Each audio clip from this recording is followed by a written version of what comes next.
నమస్తే. Family disputes topic 3లో గతంలో మనం 498A restitution of conjugal rights వారి పర్యవసానాల గురించి మాట్లాడుకున్నాం. ఈ ఫ్యామిలీ డిస్ప్యూట్ టాపిక్ 3లో ఈ డైవర్స్ కేసులు ఎందుకు వస్తున్నాయి, వీటిని సుప్రీంకోర్టు జడ్జిమెంట్ తీర్పులు ఏ రకంగా నెగిటివ్ ప్రభావం చూపుతున్నాయనే విషయాల్ని ప్రేక్షకుల దృష్టికి తేవటమే నా యొక్క చిన్న ప్రయత్నం. దీన్ని ప్రేక్షకులు పాజిటివ్గా పరిగణలో తీసుకుంటారని చెప్పని భావిస్తున్నాను. రకరకాల కారణాలతో చాలా ప్యాషన్గా తయారైపోయింది డైవర్స్ తీసుకోవటం, చాలా ప్యాషన్గా. అంటే మనిషి వద్దు అంటే వద్దు. సో వీటిల్లో అంటే మనిషి కంటిన్యూ కావటానికి మనకి పడట్లేదు అని వేరియస్ కారణాలు కావచ్చు, పర్సనల్ రీజన్స్ కావచ్చు, ఎకనామిక్ రీజన్స్ కావచ్చు, వాళ్ళ ప్రైవసీ దెబ్బతింటుందనే కారణాలు కావచ్చు, ఎన్నో కారణాలు కావచ్చు. అలా కాకుండా కొన్ని సందర్భాల్లో భార్య మీద అనుమానంతో కూడా డైవర్స్ ఇచ్చిన సందర్భాలు చాలా ఉన్నాయి కేసులు. అంటే భార్య మీద అనుమానంతో అదేంటి సార్ అంటే yes, there are so many judgements, there are so many instances. అంటే గతంలో ఏమని ఉండేదంటే పెటర్నిటీ సస్పెక్షన్ వచ్చిన భార్యను వదిలేసిన సందర్భాలు చాలా ఉన్నాయి. అంటే భార్య కాంటాక్ట్ మీద కానీ మన పెటర్నిటీ మీద కానీ అనుమానం వస్తే. కానీ ఇటీవల supreme court during subsistence of marriage భార్య ఎవరితో బిడ్డని కన్నా అది భర్తకే చెందుతుంది. ఆల్ సెటిల్డ్ అండ్ భర్త is legal husband and legal father అనే ఒక విచిత్రమైన తీర్పు చాలా కలవరపెడుతుంది. అంటే నోయింగ్ వెరీ వెల్ ఆ పిల్లాడు నాకు పుట్టలేదని తెలిసినా కూడా, ఉదాహరణకి ఆల్ సెటిల్డ్ అని అతన్ని పెంచి పోషించాలనేది ఎంత మానసికమైన తీవ్రత గురి చేస్తుందో ఈ న్యాయ సమీక్షకి ఎందుకు వాళ్ళు దీన్ని దృష్టి పెట్టలేదు చాలా ఆశ్చర్యాన్ని కలిగిస్తుంది. This is one of the reasons. అంటే న్యాయస్థానాల తీర్పులు జనాలు ఎలా మిస్యూజ్ చేసుకునేటానికి అవకాశం ఉంది అనటానికి this is one of the classical examples. వీళ్ళు చేసే పరిధిలో గతంలో ఆన్ దిస్ ప్రిటెక్స్ట్ డైవర్స్ తీసుకోవడానికి అవకాశం ఉండేది.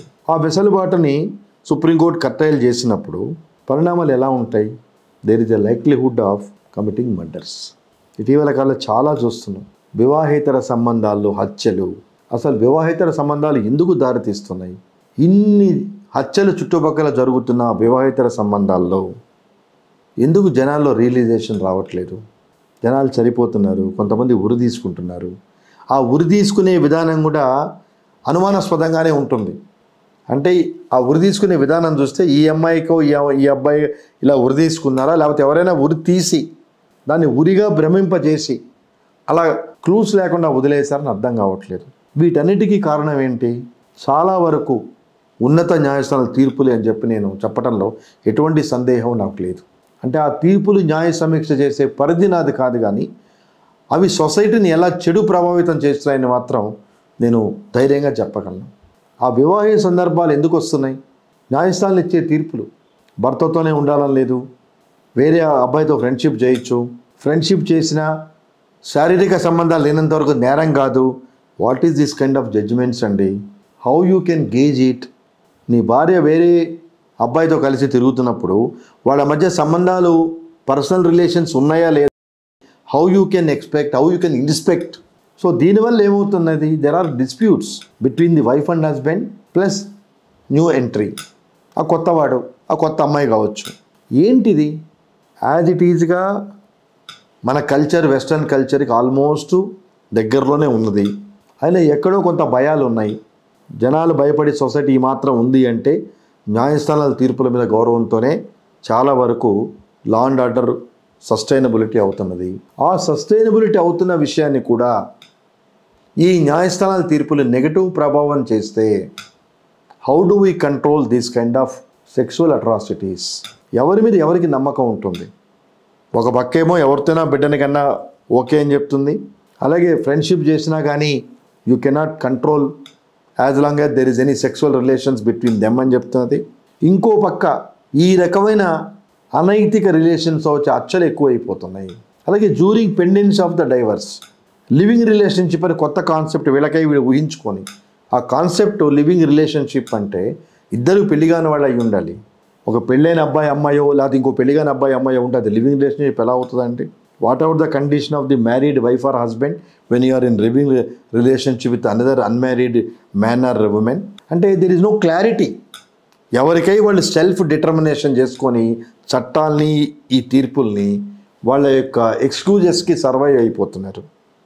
సో మోస్ట్లీ ఈ రోజున కోర్టులో వేసే పిటిషన్లు contested matters on cruelty or adulteration. సరే, అడల్ట్రేషన్ ప్రూవ్ చేయగలవా?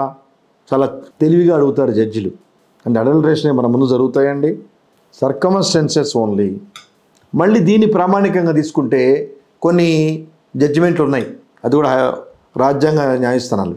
అంటే ఒక రూమ్లో ఉన్నంత మాత్రాన వాళ్ళ మధ్య ఏదో తప్పు జరిగిందని చెప్పి ఊహించలేము. వాట్ ఈస్ దిస్ అండి?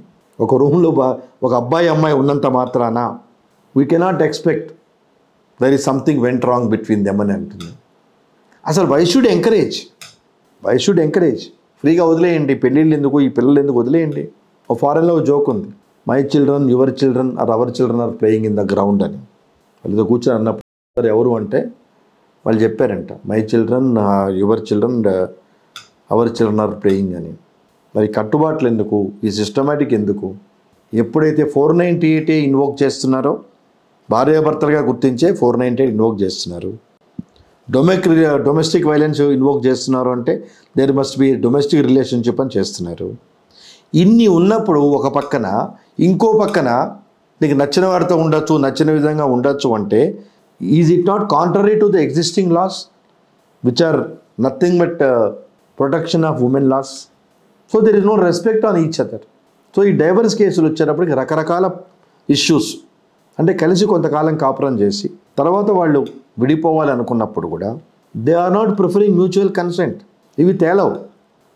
మీకు చాలాసార్లు చెప్పాను, ఒక 25 అడ్జోర్న్మెంట్ జరిగితే మొత్తం కేసులో ఒక 15 adjournment only showing our face and taking the date. Nothing will be in progress, nothing will be done in the case. Actual case జరిగే అడ్జోర్న్మెంట్స్ ఒక 5-6 ఉంటాయి, అంటే main adjournments. But definitely not less than 2 years case decide కాదు. Today the family courts are fully packed up. అందుకే especially integrity family court అని పెట్టారు హైదరాబాద్లో. ఆ కాంప్లెక్స్ అంతా ఫ్యామిలీ కోర్టే. ఆ కాంప్లెక్స్లో ఉన్న కోర్టులన్నీ ఫ్యామిలీ డిస్ప్యూట్స్, వేరియస్ ఫ్యామిలీ డిస్ప్యూట్స్కి ఒక చోట పెట్టారు.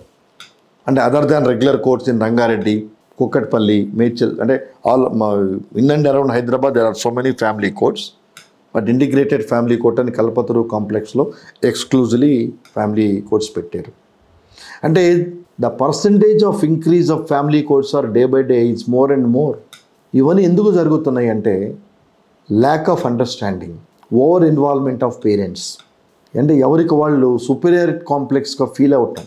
All are feeling their superiority, వాళ్ళు గొప్ప వీళ్ళు గొప్ప. There is no possibility of adjustment mentality.